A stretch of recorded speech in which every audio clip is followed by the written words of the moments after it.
Прилеп ја доби најсовремената пречистителна станица за отпадни води во Македонија, која ќе има капацитет да обслужува 95.000 луѓе. Целиот проект, освен изградбата на пречистителната станица, вклучуваше и изградба на нова канализациона мрежа во градот долга 60 километри. Вкупната инвестиција чини 23 милиони евра, од кои 17 милиони се пари на ЕУ, а 5 милиони се издвоени од буџетот на Македонија. Станицата денеска беше официјално пуштена со работа.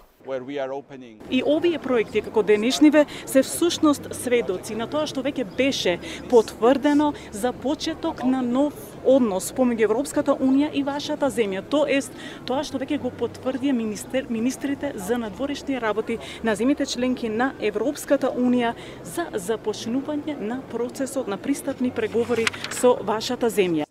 Ваквите иницијативи се јасен пример со кој што Европа ја носиме тук дома, кај нас во Македонија. Ова е четврта поред пречистителна станица финансирана од ЕУ во Македонија.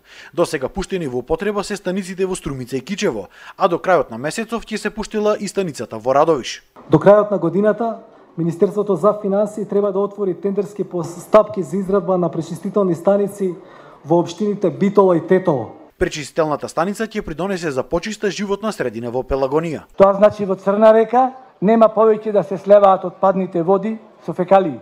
Земјоделците ќе можат да ги извезуваат паралелно своите производи и во европските пазари затоа што ќе бидат конкурентни. Од ВМРО ДПМН Прилеп денеска реагираа дека СДСМ во изминатиот период пуштала во употреба само нивни проекти.